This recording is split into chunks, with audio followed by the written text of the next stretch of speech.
All right, we are live. Welcome to the broadcast. This is the second panel of the Hope for Healing event. This is the health and wellness panel, and we have an amazing group of people, and we're going to be having really a profound conversation as we create this movement for restoring people in their health and wellness and transform the chronic states of toxicity that have really left a lot of people sick physically, mentally, emotionally, and spiritually.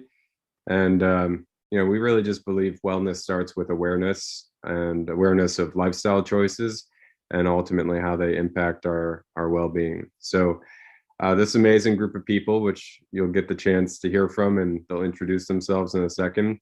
Um, they created with us this video, so we're going to share this short video, and then we'll get their introductions.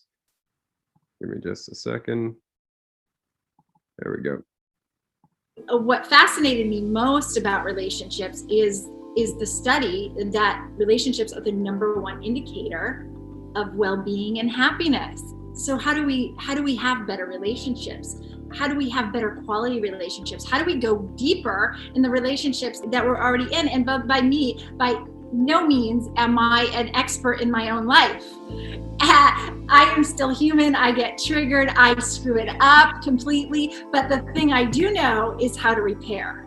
And most of the time we're operating in what's called high beta consciousness, which is you're stressed out, you're kind of putting out fires, dealing with crises. That's kind of like having multiple tabs open on your computer and just not closing them, and then thinking that the computer will behave optimally, which I've been guilty of myself. Like my father is actually a software engineer, and he's always reminding me, close some tabs, like don't have too many programs running on your computer. And that's similar to when clients tell me, oh, I just have so many thoughts in my head, I just can't get out of my head.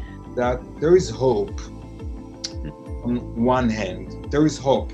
People can change. I saw it for many times with so many different of people. But we need to work. And it's not like working hard. Sometimes it's the opposite. We need to let ourselves go back to our true self. Go back to our nature. And if we went very far from our nature, it will be tough and long journey. But everyone, as I see it, I believe in that we were born with the right nature, with the right self. So there are parts in ourselves that know how to go back. It's just my philosophy, but everything that you're doing won't make a difference if you're not being kind to yourself while you're doing it. It's really critical, it's not just a nice thing to say. It actually, your thoughts and your words create worlds, and those are the worlds that you live in. And I don't create ugly worlds for myself to live in, because I like beautiful worlds to live in.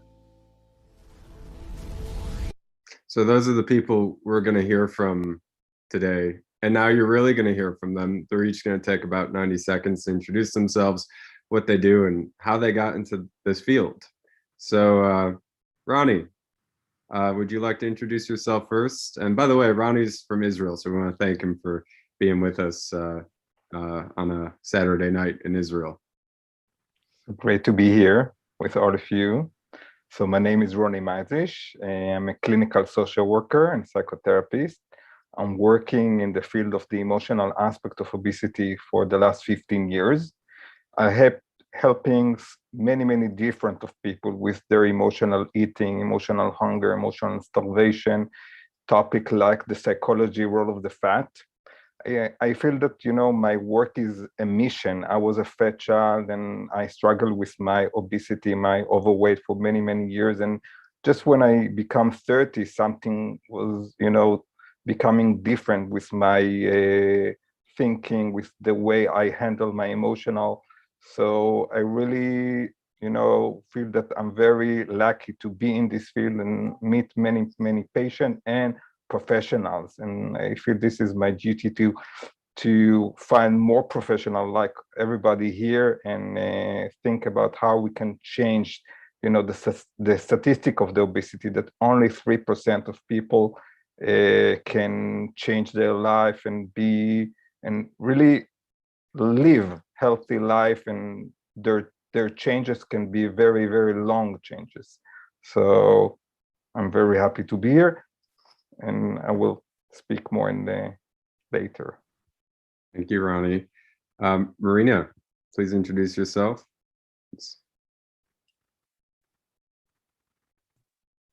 I was muted. I'm Marina, and I'm also a licensed clinical social worker like Ronnie here in the US, in Florida to be precise. And I'm a psychotherapist, hypnotherapist, certified integrative nutrition health coach, and certified Kundalini yoga and meditation teacher.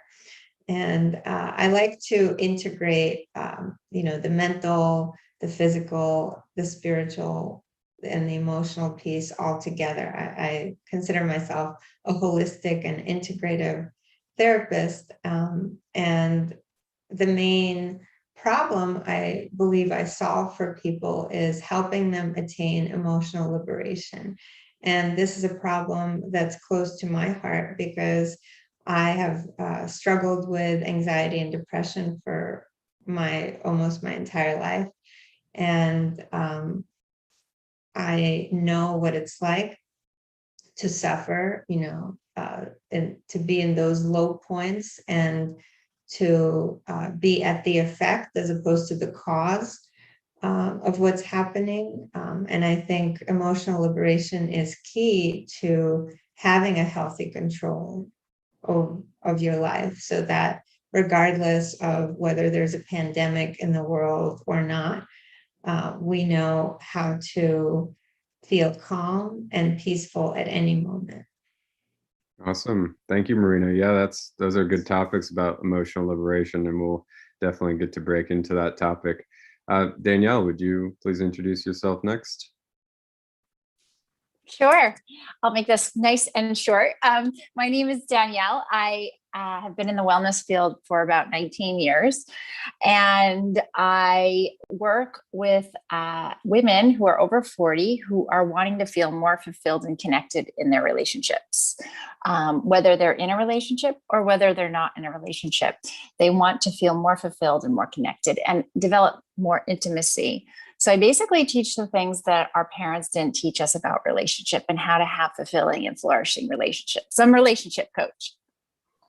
That's great. Yeah. And you always remind us about how important relationships are and the most central part of health and wellness. So that's exciting that we'll get that perspective today. Thanks, Nathan. Eli, our panelist warrior who's with us all day.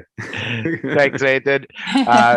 So I'm Dr. Eli Heimowitz. I'm an acupuncture physician and a doctor of Oriental medicine. Like Danielle, I've been in practice for quite a while. I've been in private practice for 22 years. And, my focus with acupuncture has always been on holistic healing, right? Because you can't be healthy in one aspect of your life and have other areas that don't work and really consider yourself to be healthy, in my opinion. I think a lot of people try and do that. They really focus on, oh, well, this area is really great, so it doesn't matter if those areas aren't so good. And really, to me, health is a holistic thing. So if you're not balanced physically, mentally, emotionally, and spiritually, then you don't really have access to health. And my journey into discovering that was when my balance went out. When I was 15, my physical health balance went out and I got juvenile diabetes. And learning how to navigate that whole world and how to take care of myself and how to actually find myself again, because the diabetes really actually impacted my self-esteem as well. So it was in that whole journey that I discovered how to heal yourself from disease, which, disease is this big, heavy, scary word in this world, but dis-ease is where I focus on more, which is discomfort of the body, of the mind, of the spirit, of the emotions. And you can't cure people, in my opinion, but you can help people to heal. Thank you, Eli. Wow. So we, as you can see, we have a very wide set of perspectives here. So we're going to get a very full range of conversation for health and wellness. So let's see here. Marina, would you like to start us off with the question of some of the problems that you're seeing that are leaving people in chronic states of disease or poor health and toxicity, and what can be done about it? Oh, hold on, you're mute. I'm sending you an unmute request. So as a trauma-informed therapist, what I see as the root cause is unresolved trauma. And anyone who dares to say that they haven't experienced trauma is probably not alive, because just the experience of being born as a baby is traumatic, regardless of the circumstances of the birth. So trauma really is the underlying problem, I believe. And most people are walking around like ticking time bombs. They are triggered by every little thing. They have an overreaction in their emotional response because of those triggers and unresolved experiences that they had probably in childhood. And so they find themselves overwhelmed, stressed out, and turning to what I call avoidance strategies, like substances. For example, turning to drinking alcohol, turning to using drugs, turning to partying, turning to binge watching Netflix, whatever it takes to avoid feeling what you're feeling.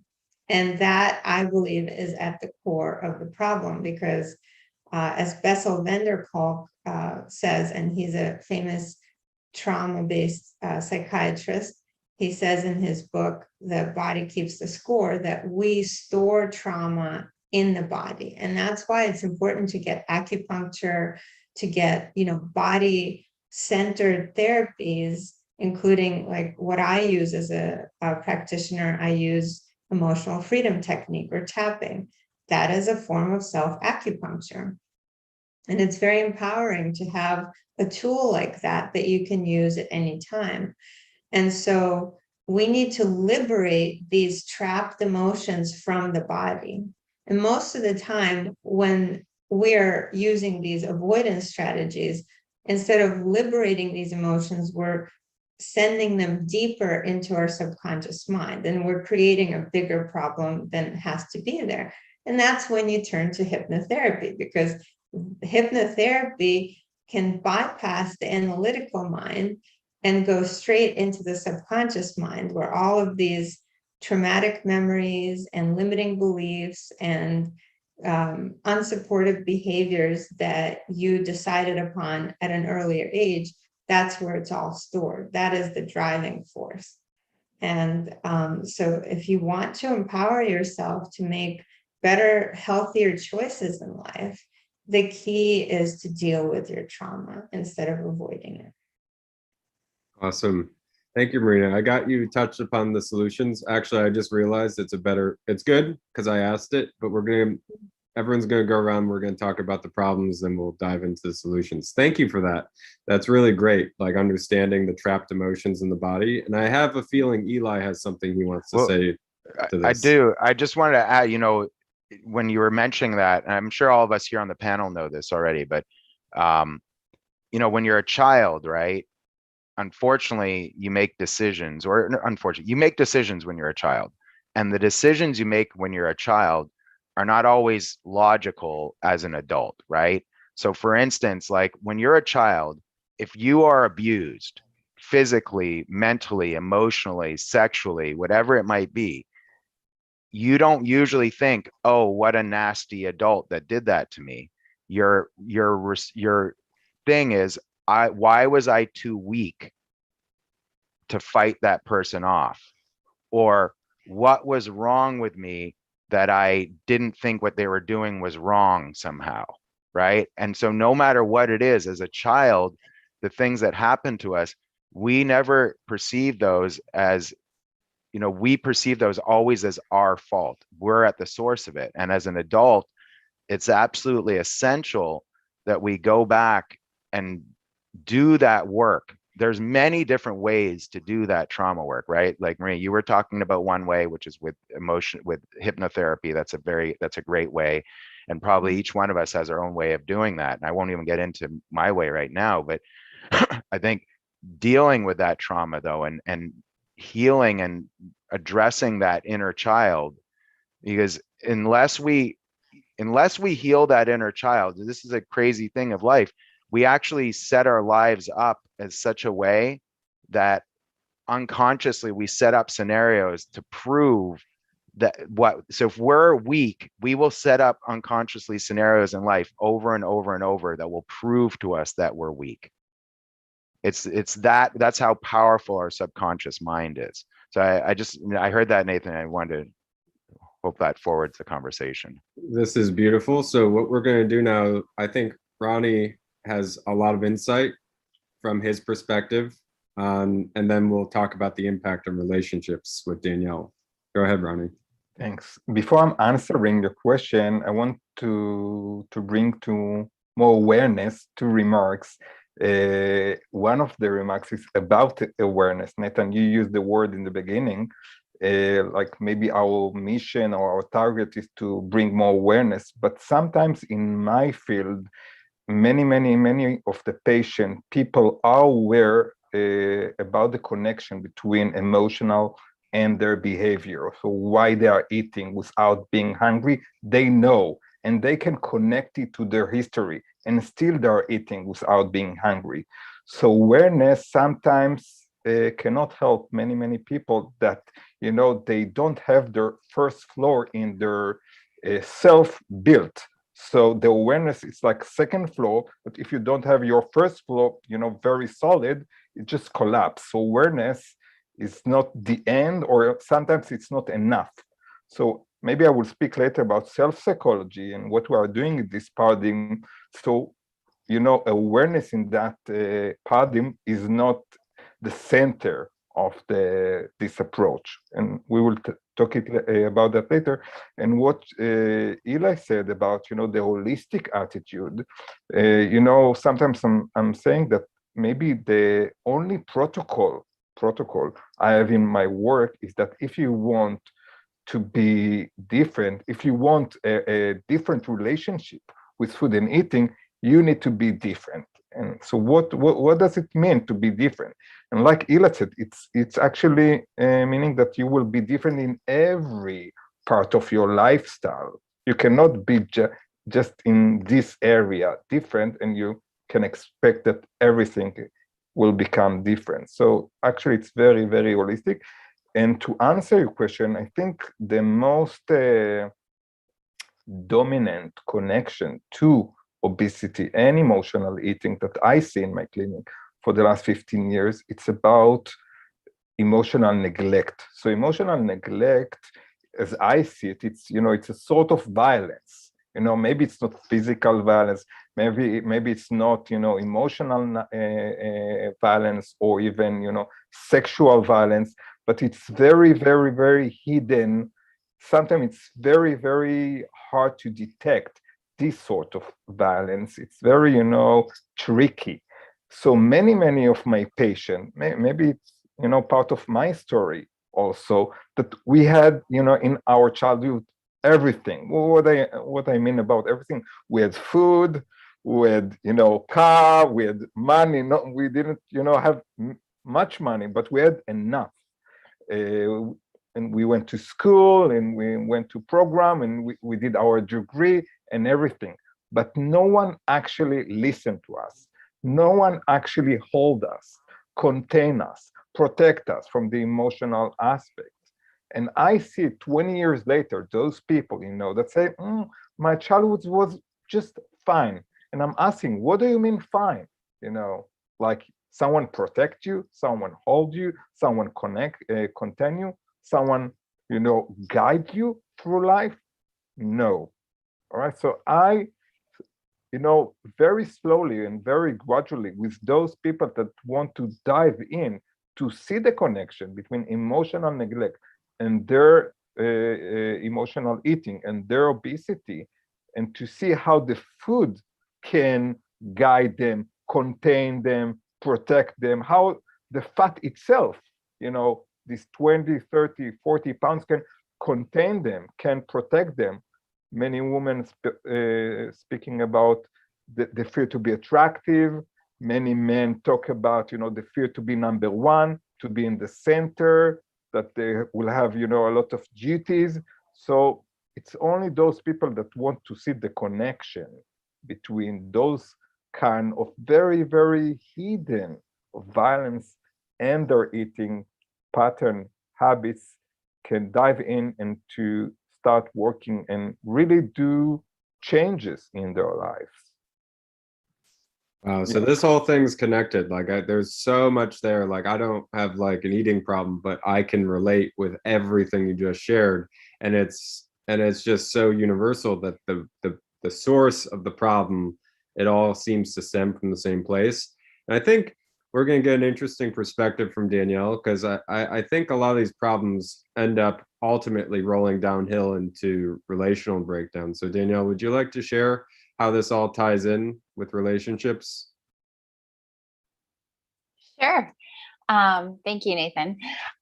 So I'm going to first start with that relationships are the number one, the quality of our relationships, according to the research, really determines our health and our happiness.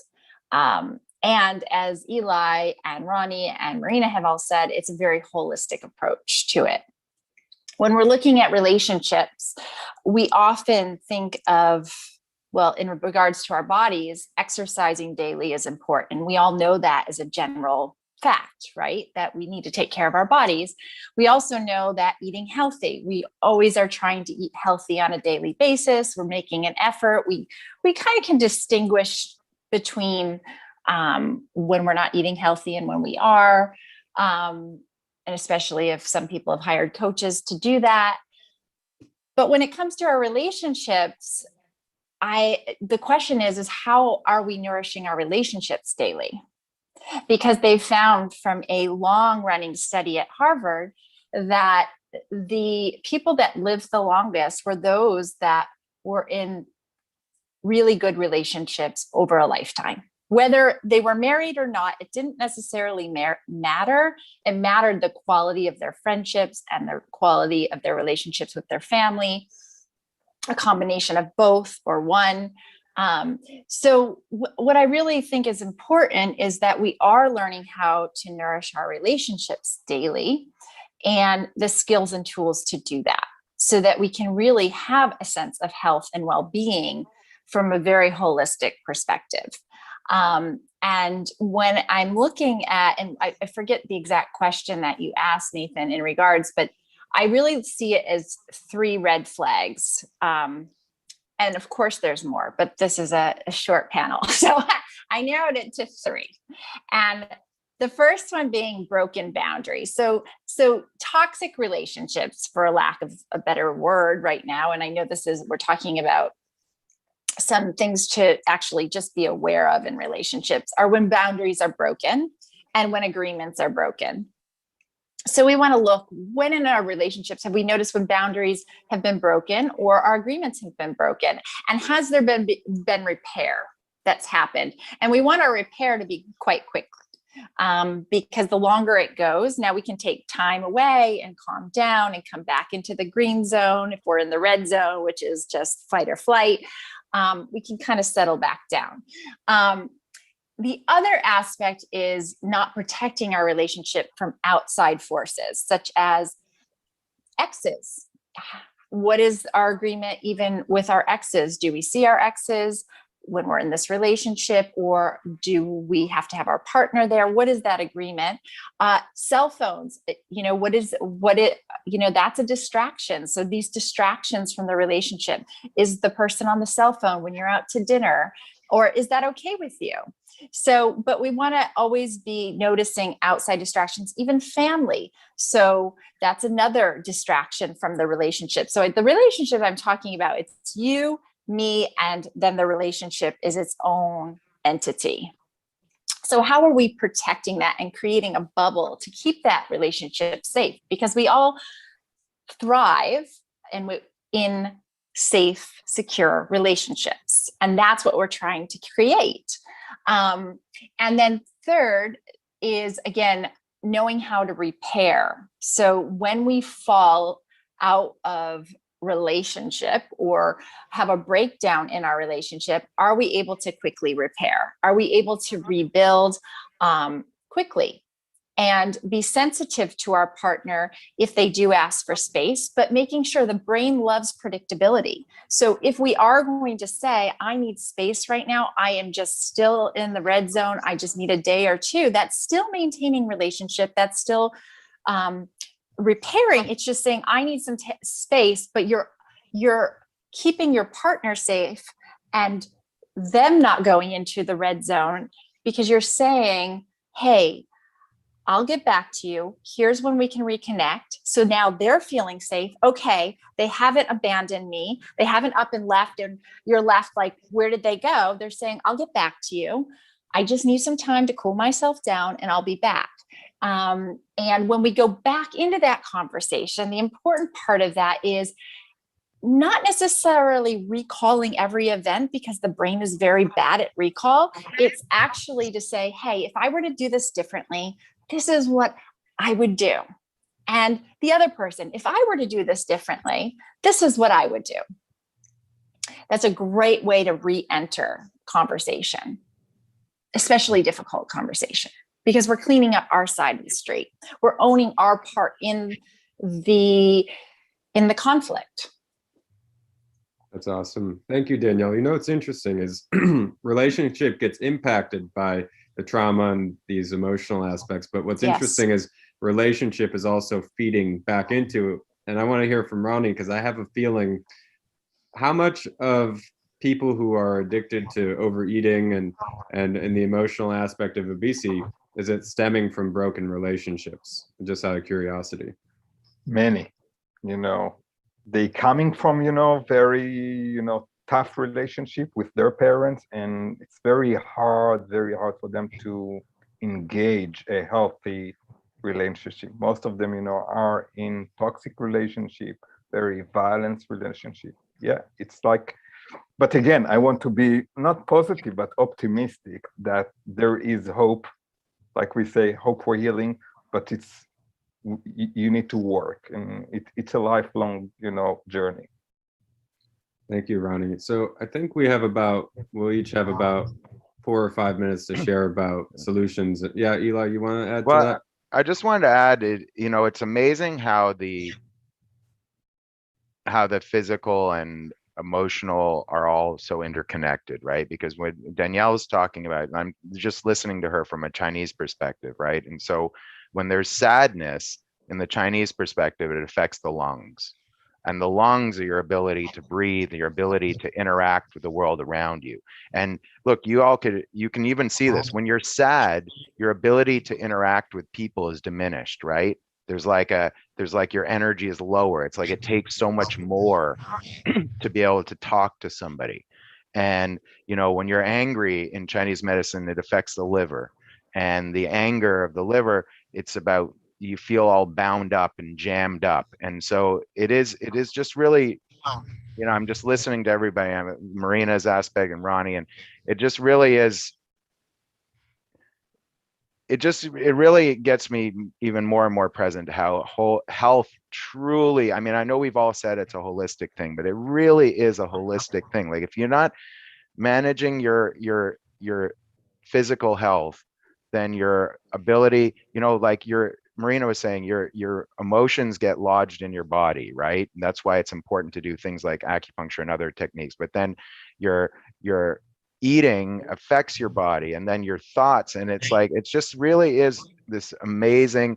So it's really finding this balance where you can have them all complement each other or work synergistically with each other, as opposed to, what happens, I think, for a lot of people is they get really focused on one area, and that's the area that they either really, because even if you're thriving, like even if your huge focus is you're so healthy physically, usually you're letting something else go. And I know I kind of said that before, but it's just really present to me, this balance of the holistic balance in order to really have well-being, like forget about health, well-being, like what is well-being for people? Mhm. Yeah, when you said that, Eli, the image that came to mind are the people who go to gym yoga classes, or just only do the physical aspect of yoga, or only practice the physical aspect of yoga. And that is so common here in the West, that, I saw it living in New York City. Most studios only offered the asanas, which are the physical poses, but that's 1/8 of yoga. Patanjali, the father of yoga, talked about how there are 8 limbs of yoga. And one of those limbs is how you treat others, your relationship to others. And another one of those limbs is how you breathe, pranayam, which means breath control. And another limb is mindfulness practice, such as meditation. So, like here in the West, we just focus on the physical and the material, not the unseen, not the spiritual. But we are spiritual beings having a human experience. And it's just as important to focus on that aspect. Thank you, Marina. I love what you're talking about with the holistic solutions, and we're all basically holistically minded people. But I want to ask if someone wants to step up to the plate and like acknowledge the things that are good about Western medicine, and then bridge it into what you do, because I don't want to just sidestep and just pretend it's just Eastern. There's actually benefits to Western. Does anyone want to speak to that? Well, I can speak to it because I've benefited from Western medicine when I had a neck injury and ended up needing to get surgery for it. And up until that point, I did not believe in surgery. I had never had any kind of surgery. And I luckily found an amazing neurosurgeon who did a laser disc repair on my neck. And he is the reason that I am able to be here with you all today. And he's the reason that I'm still able to practice yoga and to walk and to talk and to sit comfortably without experiencing nerve pain. So I absolutely agree with you. There is a role that Western medicine plays, and it's just as important as the Eastern approach. I want to share also like very close and similar story that in the age 30, I had a slip disc in my lower back, L5S1, and I had a surgery, very new back then, 20 years ago. And I remember asking the surgeon for how many years it will, last. The surgeon told me 10 years. And actually, after 10 years, I was in Los Angeles, and I was, in very, very stressed situation, and it happened again. And I went to see the Sana in LA, and they gave me drugs, and very, they did their work, but they told me that, the doctor told me that he feel that I did in the last 10 years. I don't know how he knew that. That I did, all different kind of work that now I will cure myself in a short term, and I will be back to my, everyday, routine very, very soon. So I feel that my work, those 10 years, doing all sort of spiritual work, went together with the, Western, medicine. I think, yeah, we need to we need to go together. And it's actually sometimes the word integration is, for me, it's not accurate. It's oneness, because as I said, there's not body and mind. There's one. I'm practicing for the last 12 years Vipassana the way Gwenka taught this kind of Vipassana. And actually, when you go very, very deep to listen and be equanimity with your physical sensation, you see that, what we call, I, it's actually bubbles, so, but it's like direct experience.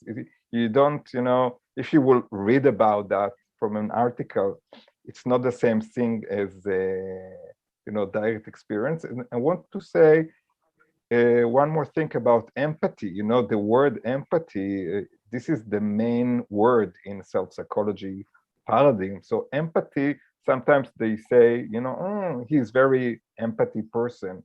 So they laugh, about, empathy. So empathy, it's not about being nice. Empathy, although it's, it's nice to be a nice person, but it's not about being nice. Empathy, it's not sympathy. Empathy, it's not compassion. Empathy, it's ability that you dissolve to other person. You can become a self-object to the, to your friend, to your brother, or to your patient. It's actually walking in their shoes, all right, in a person's shoes. And this is the, as I see it, maybe the only way that a person will try and, try and walk on his very subjective and individualistic way, only if a person can see him from inside. So it's not a seminar about self-psychology, but I think we wrongly use sometimes the word empathy. And I feel that, speaking about empathy, it's very, very important everywhere, in the Eastern, in the Western society. It doesn't matter. That's Wow. an excellent point, Ronnie. Sorry to interrupt you, Nathan. I just Yeah. wanted to say, like, a lot of times people say, I'm sorry this happened to you. That's an example of sympathy. Empathy is, I can see or I can hear the anguish that you're feeling. I can see and hear, the grief that you're going through. That's an example of empathy. Would you agree? Oh yeah. Well, real quick, I wanna pull Danielle into this, because this is like one of those pillars for relationships, I feel. And I love what you guys are doing, dissolving like the separation between body, mind, the separation between health and relationships. Like it really is all one system. We are the ones that put language to them as distinct things, but it's all influencing itself in of itself. So it's all connected. Danielle, empathy, compassion, I know it's not the same, Ronnie, but these are things that you bring into relationships. How does that impact a relationship, and where do you start to really develop empathy in relationships? Mm-hmm. Yeah, so I'll address it like this. Thank you, Nathan. Empathy is being able to feel what the other person is feeling or have some idea of it. Compassion is being able to not be in it with them, but to be able to hold them in their own issues going on. So a lot of times there's a big movement happening right now around nurses that are caretaking all the time and being empathetic, but then they get what's called empathy burnout, right? So being able to say, I'm sorry you're going through this, and I'm here with you, and I love you, even if it's energetic and you're doing it, that holds them, but it removes you from actually carrying the weight of what they're going through. So I think it's important to have both empathy and compassion in relationship, even that you're not taking on what's going to your partner, but you're able to stay with them, because the compassion part allows us to stay with people. The empathy is what burns us out. Because if we're always and you hear a lot of healers talk about this, they're like, I can just feel everything, but we have to be able to know. And I worked with some great people in my own training with compassion. And I said, well, how do you transition from empathy to compassion? And the response that I got was that you get to a point where you're able to feel where they're coming from and then say, I want to be with you. How can I support you with this? So we move away from I'm feeling this, I'm feeling this, I'm feeling what you're feeling. That's good. That's the start. But then we have to be able to, if we really are able to be present with them, to hold them in it. We don't want to take it on. And I know that that's not what Ronnie and Marina were talking about, but I'm just clarifying that because it's really important in relationship that we're not taking on what our partner or our friends or our family is going through, but we're more likely to be present if we can move in compassion. I hope that was clear. No, that's very clear. Ronnie, do you want to continue to expand on the empathy, or would you like Eli to kind of bridge it into his conversation? Thinking, about empathy. I didn't expect that we will speak so much about empathy. It's one of my favorite topics, but actually how I see empathy, it's like if I succeed to be empath to a patient or person, it's not an emotion or emotional. It's a state. Like it's like Ronnie gone. If Ronnie, is, so there's no empathy. Just when Ronnie just gone somewhere, the empathy can be, in the room. Actually, I remember a patient that told me, I need you with me in the fire. You're not entering the fire with me. I need you there. I need you to feel exactly what I feel, what I felt. And she was asking, for empathy, for many, many, she was 7 years with me. I think in the first 3 or 4 years, I couldn't. It was too much for me to feel. She was, often she was adopted, a lot of story. But, through my, studying the self-psychology paradigm, it's actually it's not about studying. It's more about doing meditation, speaking with, like you people, other kind of people that understand all of that. I think I improve my empathy capability, and I need to choose when and where, I choose to be empathic to my child, to my baby child. I want to be like 100% empathy, but I don't want.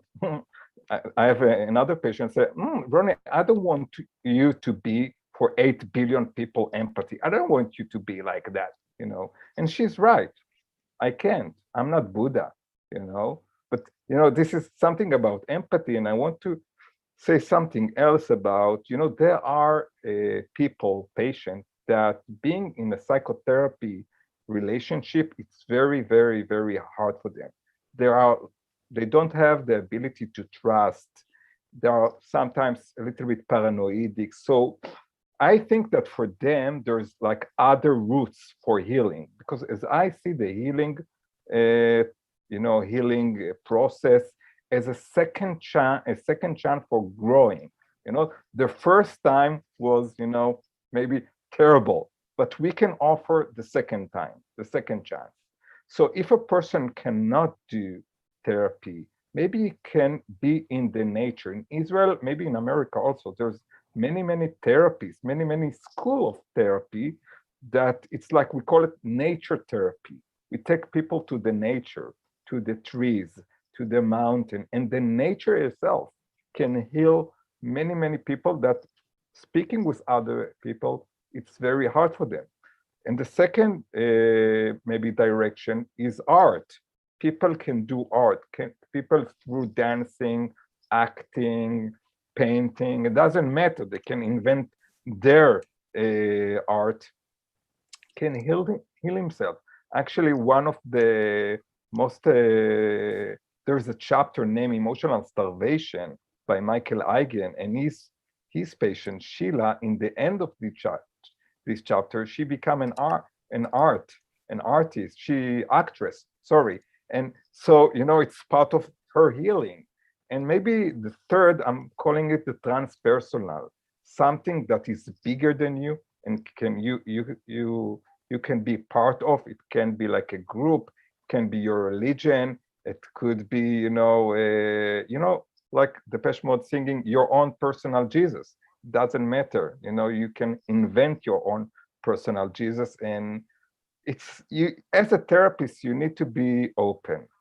Not just as a therapist, you need to be open because everyone near their own subjective healing path.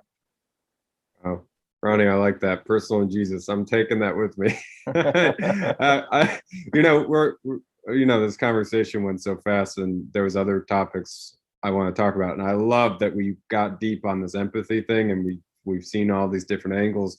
I want to let Eli talk about stagnation because he's talking about dis-ease, really breaking that down. And then we're going to do some summary points about what the future for health and wellness looks like. And that'll be the whole panel. Eli, I'll give you like 3 minutes. Does that work for you?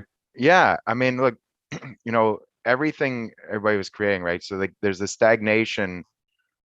Well, the one thing that Nathan's pointing out, I think, is I often mention in Chinese medicine, stagnation or a lack of movement is at the root of all disease.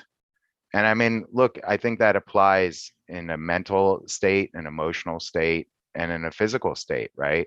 If you're not moving, things are deteriorating. And so there's got to be movement. There's got to be some people think that if you just wait, you can wait till things happen. And if you look at the universe that we live in, when things sit, they don't stay the same. They actually deteriorate. This universe moves like that. So not being in movement actually has you regressing.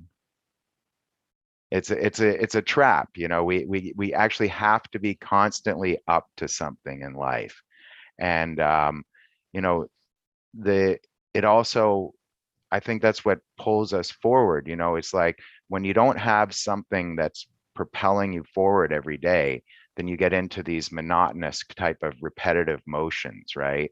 And as that could look like a lot of ways, just being on autopilot in life, right? And like I noticed that when I'm on autopilot in life, I'm not experiencing the richness of life. And that can be in relationships, that can be food, that can be whatever it is. But when I'm on autopilot, I'm usually in my head and I'm not engaged with life. And that's when, it's talk about stagnation. I don't know if any of you out there ever experienced like an entire week or even 2 weeks or even a month of your life that you could barely differentiate one day from the other. And you're just like, wow, life is just going by. And I would point out that that's because you're on autopilot.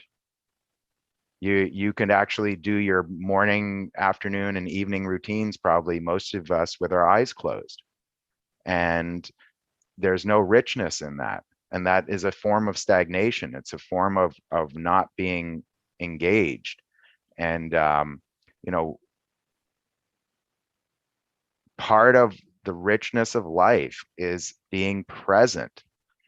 So, as we choose to engage with life, we get the opportunity to experience the richness of life. And, I don't know if you're going there, Nathan, but one of the solutions that I love for that, which is just so simple, is just force yourself out of autopilot.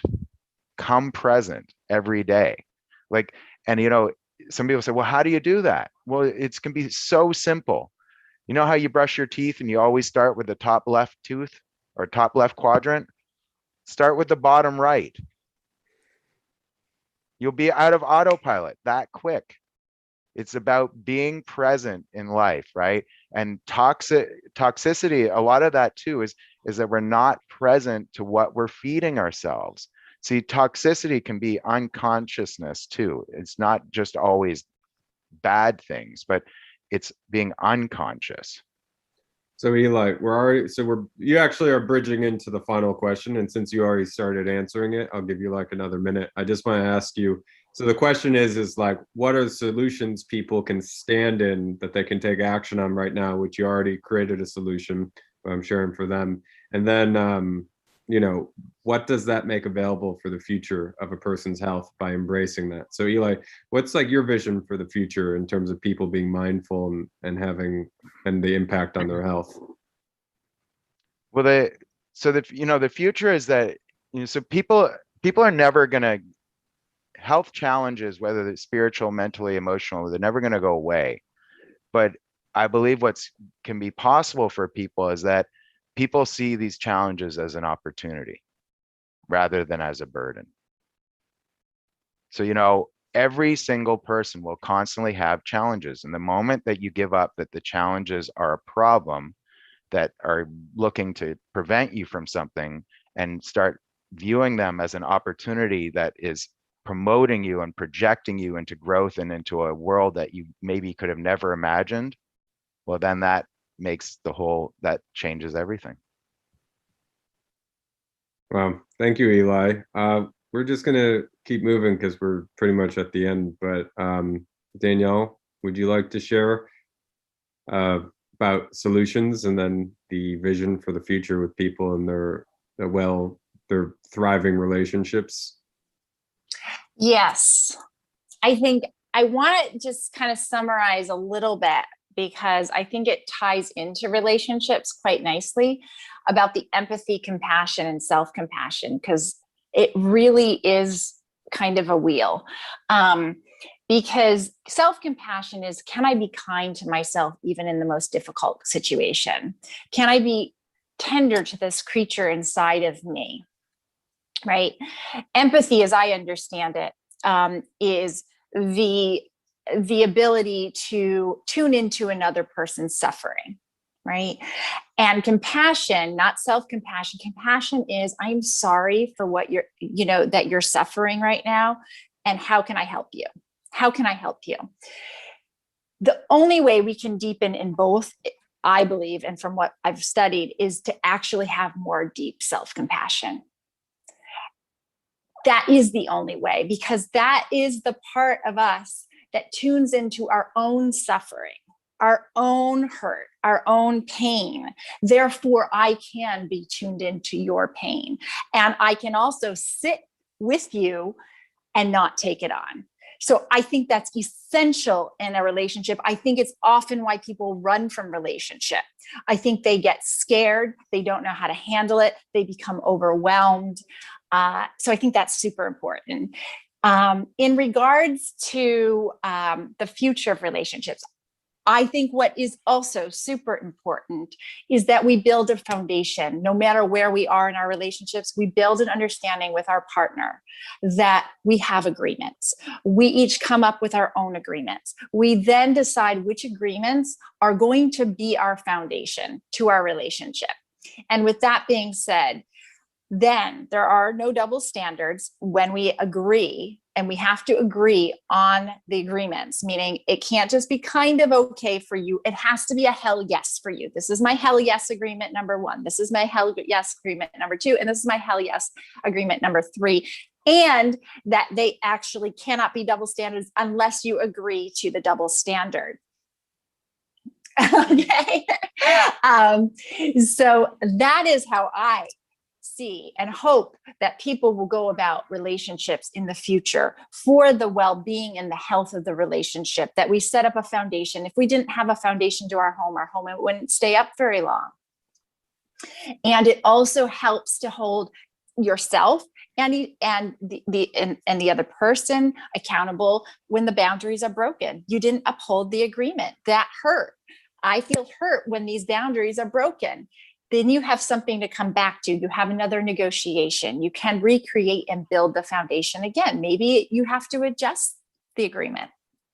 So I see that is a fabulous way to really build relationship and to also be responsible adults to the relationship. Wow. That's cool, Danielle. You really brought a lot of power to that. That's awesome. We'll probably, just so you guys know, we have a meditation at 12:30, but we might run like 3 minutes over. And I know Bethany, the person leading the meditations in the attendee list, so I just want to let her know that. And you guys have like 2.5 minutes approximately, but Marina, your final, actually, Eli, you already did yours, so we can just split it. Yeah, 2.5 minutes. Marina, for you. So what I'd like to add to the brilliant points Danielle just made is that we cannot come to a place of such assertiveness where we're clear on our agreements unless we first deal with the childhood attachment issues and whatever beliefs are standing or getting in the way of our being clear, direct communicators and having the confidence to know what our standard is in relationship. And that lesson took me a lifetime to learn.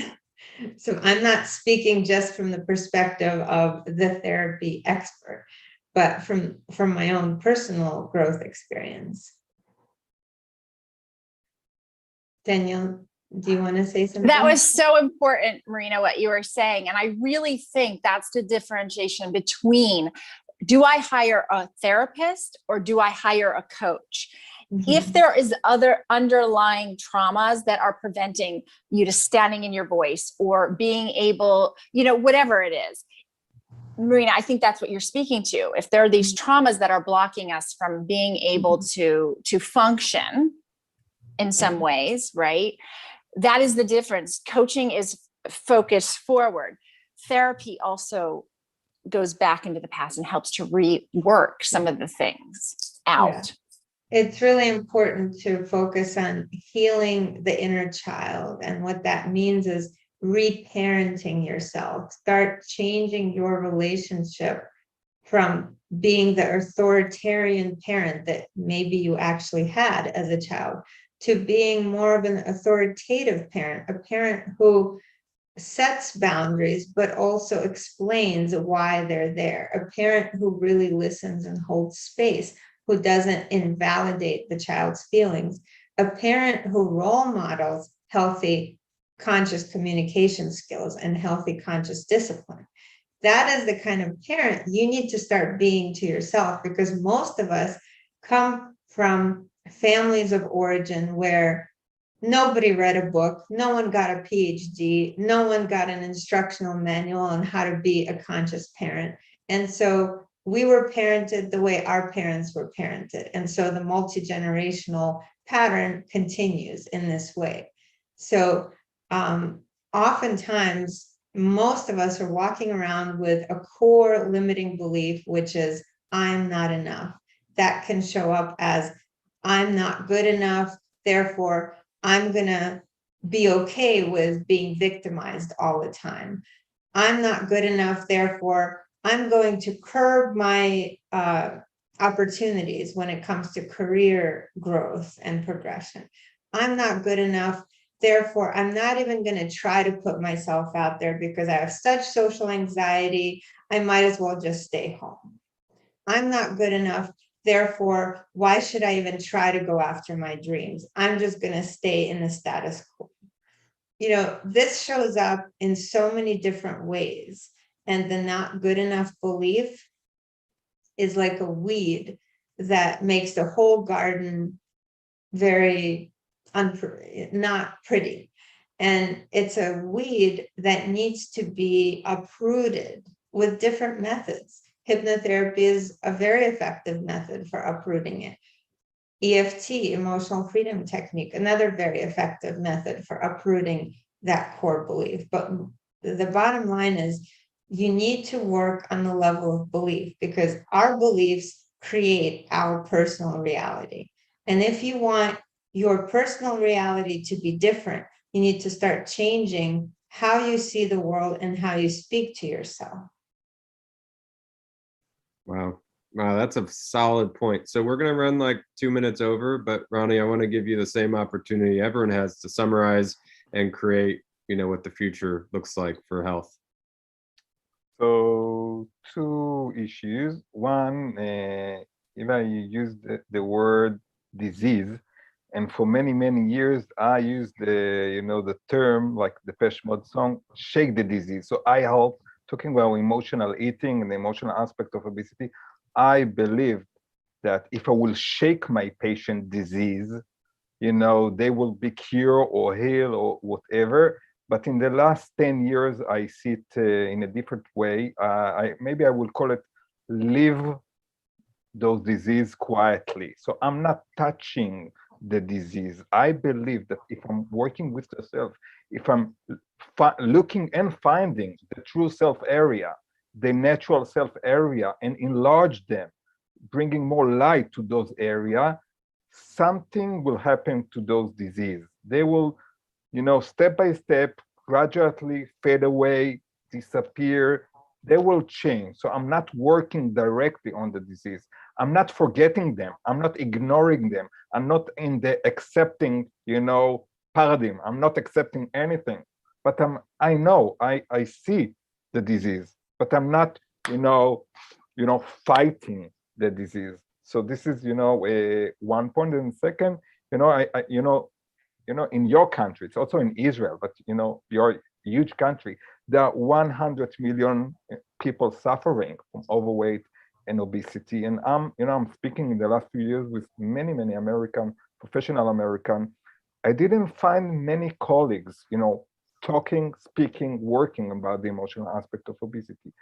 I met a lot of therapists working with anorexia and bulimia, but anorexia and bulimia, it's like this 1%. It's not like 30% of the American population.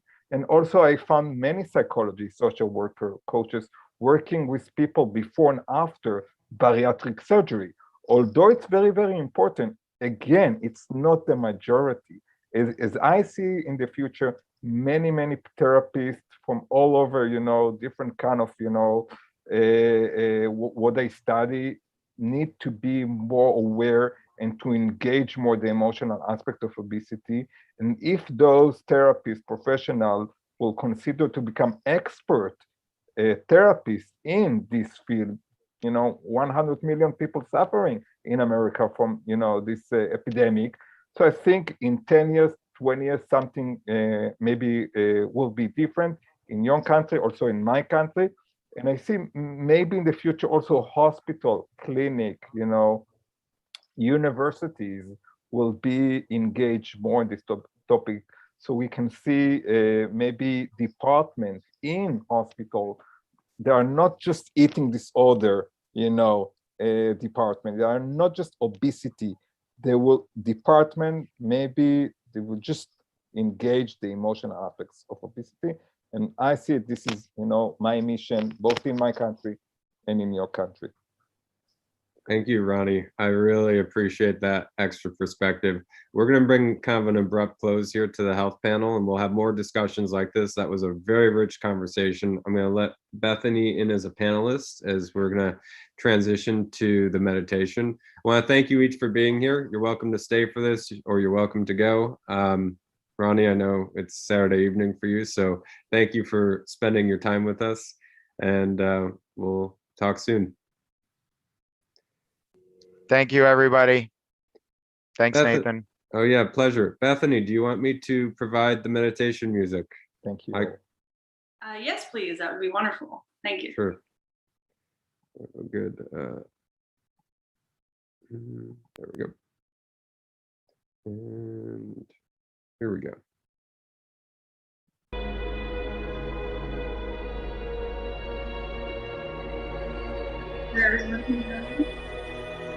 I'm going to lower the volume on the meditation a little bit so you're just a little bit more clear.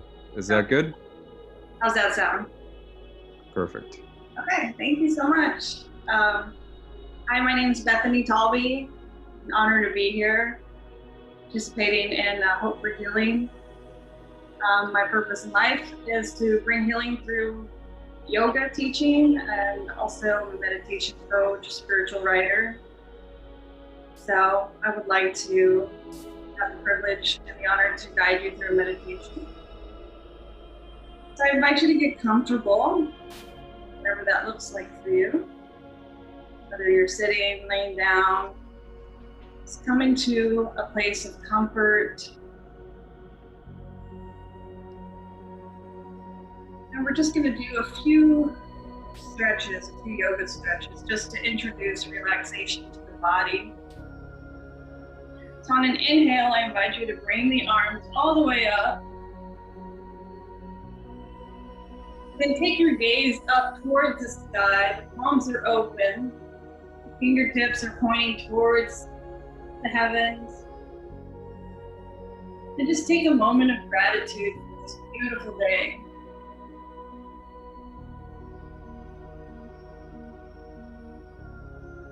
Then on your exhale, bring the palms forward. Palms meet above the head.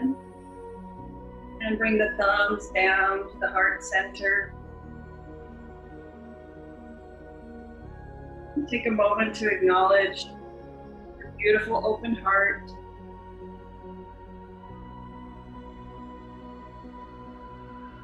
Go ahead and exhale. Release the hands down, sitting upon the knees. If you'd like, just gently shut your eyes. Take a deep inhale in through the nose. On the exhale, allow the right ear to fall over to the right shoulder.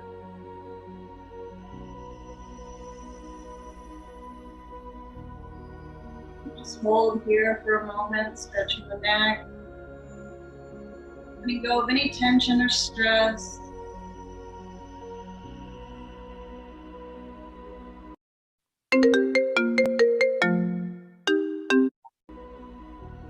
Deep inhale, bring the head back up to center. Exhale, allow the left ear to fall over to the left shoulder.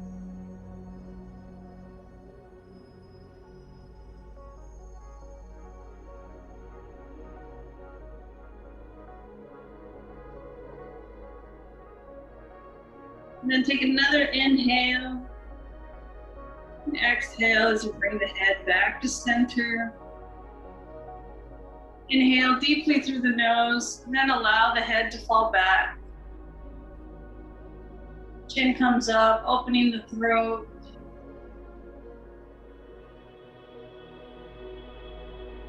Opening out your throat chakra, finding more expression, your voice.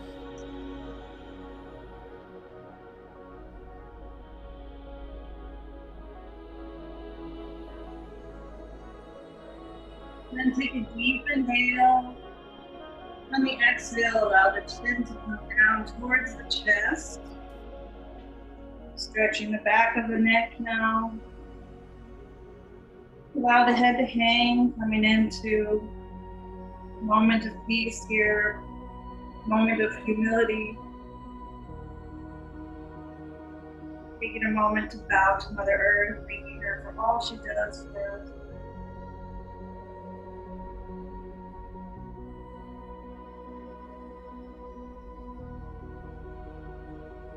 Deep inhale in through the nose, bring the head back up to center.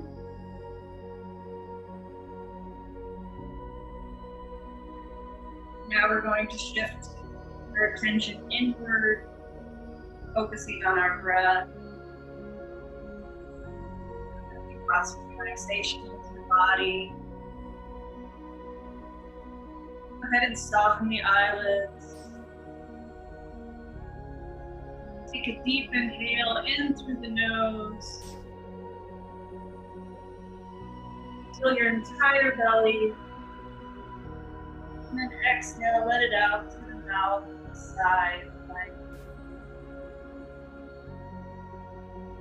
Releasing any stagnant energy. Do that a couple more times, breathing in through the nose, filling the belly. Exhale, let it go. Fully present to this moment. Finding stillness. Finding connection now between your body, your mind, and your spirit.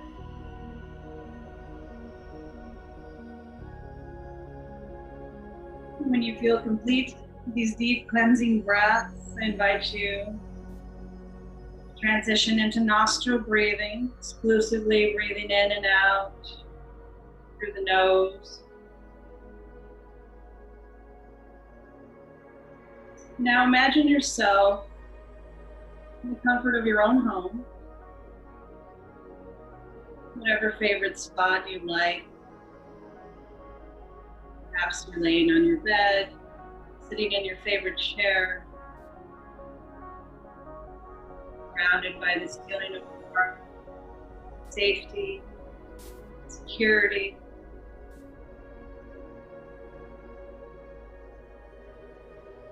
And just take a pause, take a moment to bask into that comfort.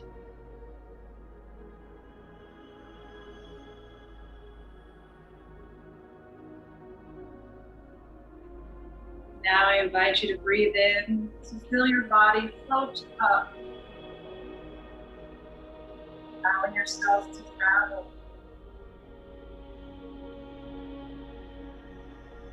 Floating all the way up, you find yourself driving on top of your roof, gazing out over the rooftops, taking in your surroundings.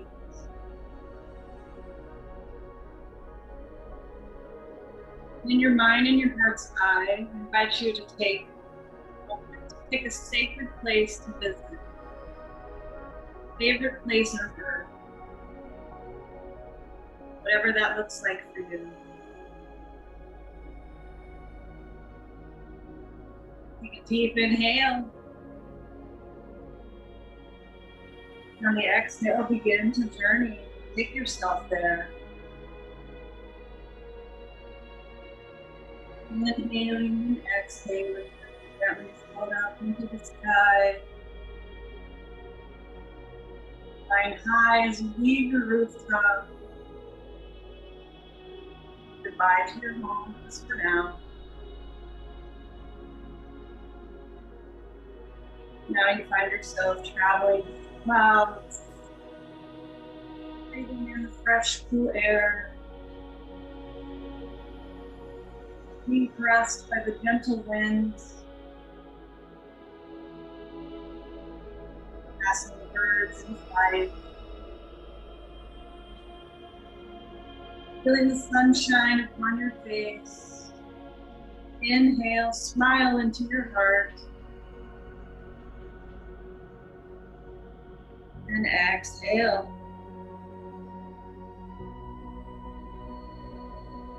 As you come to complete your exhale, you have arrived at your destination, your sacred, special place on Mother Earth. What do you see? Take a moment to immerse yourself in this beautiful place. Perhaps you see a mountain, perhaps rolling hills, field of flowers, forest, or body of water. I invite you now to inhale abundance. Breathe that deep into your heart and soul.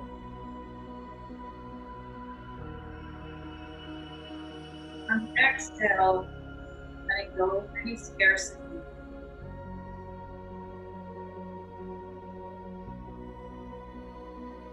Now you find yourself taking some time to pause, to sit, right with Earth, visiting with her, asking her questions.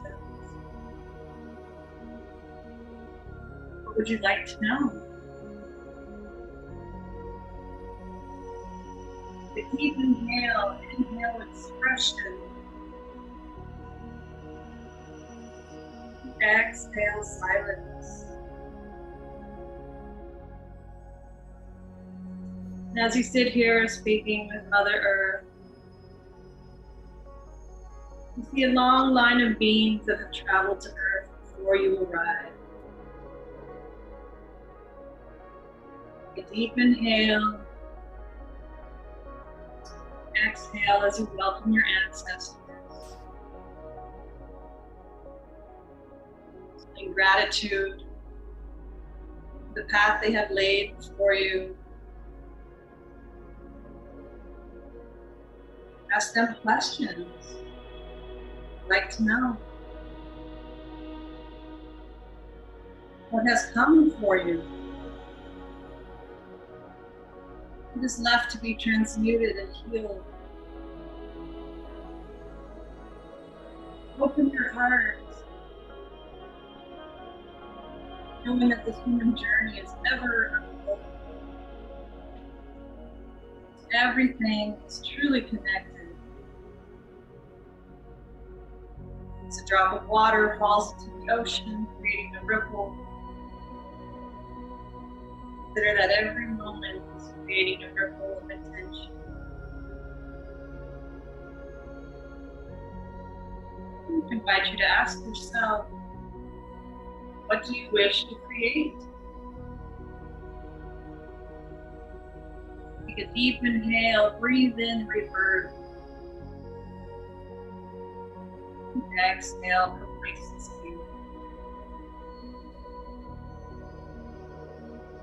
Know that it is okay to ask for help. You're not alone. Speak with Mother Earth, fire, ask questions, talk to your guides, your angels, your ancestors. A deep breath in, fill your heart, opening up to receiving this helping guidance. For you matter so much. You are here for a divine purpose.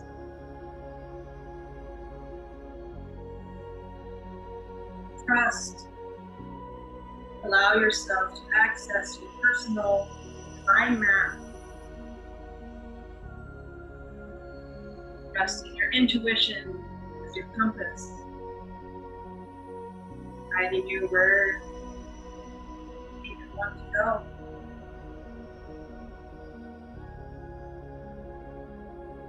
And take a moment to ponder the messages you are receiving. Perhaps in a meditation, perhaps in a dream, perhaps in your spirit animal. Take a deep breath in, inhale magic. It is all around you. On your exhale, let go of any skepticism. Welcome these visits from the past or the future. What messages are being delivered just for you? Consider the intention. Perhaps someone close to you that has passed visits you in dreams. Perhaps the warm feeling of someone watching you. Trust your inner being, your inner self. Take a deep breath in. Breathe in worthiness, love. And on the exhale, let go of any doubt. Allow yourself to receive. Trust, allow, align your true self. And knowing that all will fall into place, just that it is as it is meant to.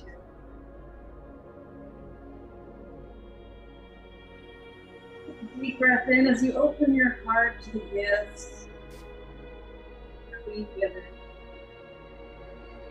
Gifts of Mother Earth. Now unconditional, universal source of love, always, always with you. Breathe in a deep breath of gratitude and only remaining lack, self-doubt.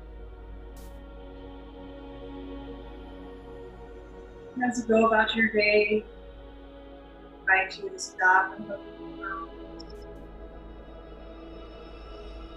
Say hi to the lonely man. Let someone go ahead in traffic. Pick up a piece of trash, throw it away. Someone will witness this. But feel it in their heart. Perhaps a child watching these kind acts. Perhaps a family member. Whether or not they may on. Take care of you and each other, knowing that no act of kindness ever goes without being felt. Continue despite acknowledgement or lack of acknowledgement. Deep breath. Inhale acceptance. And your exhale, let go of expectation. Do not be discouraged, for your ripple is felt. As others observe and connect, more ripples are created soon. This is a beautiful divine connection of open and sincere hearts. And hearts lead to more open hearts. And mind the hearts that are hurting or closed. Keep this kindness close. Fill the world with a full heart. Like, bring your hands over your heart.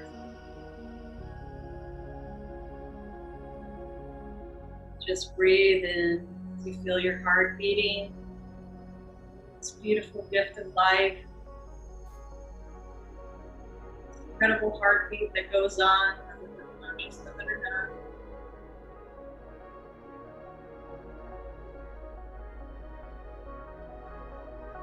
Now, as you continue to bask in the glory of your sacred place,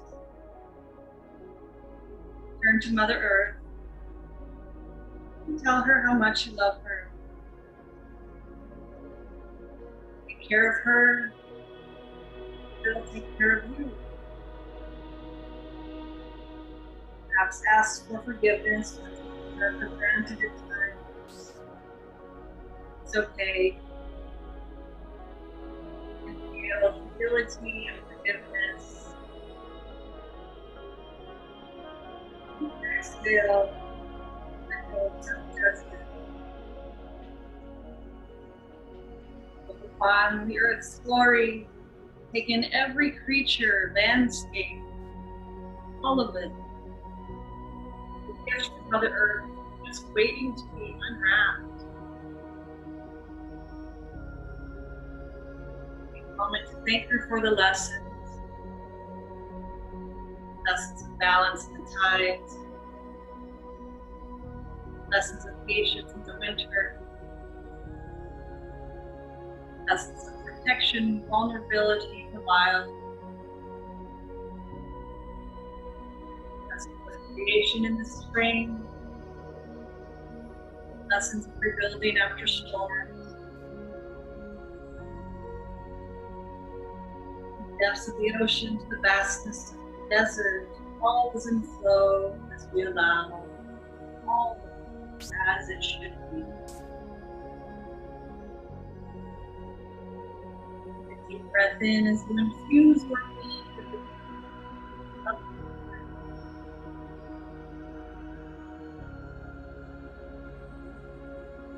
Now turn and say goodbye to your favorite place just for now. Knowing you return here anytime that you'd like. Ask your heart and to float up and away. Smile into your heart. Traveling back through the skies now, sailing with the wind. Clouds as you return to your rooftop. And gently float down and settle back into your body. Becoming grounded once again. Take a deep inhale. Fill the entire belly. And exhale. You have returned. Gently open your eyes. Wiggle the fingers and the toes, bringing some movement back into your space. And I thank you from the bottom of my open heart for allowing me to guide you through this meditation. May you walk through the world with an open heart and share the love that is within you. Om Shanti. Namaste.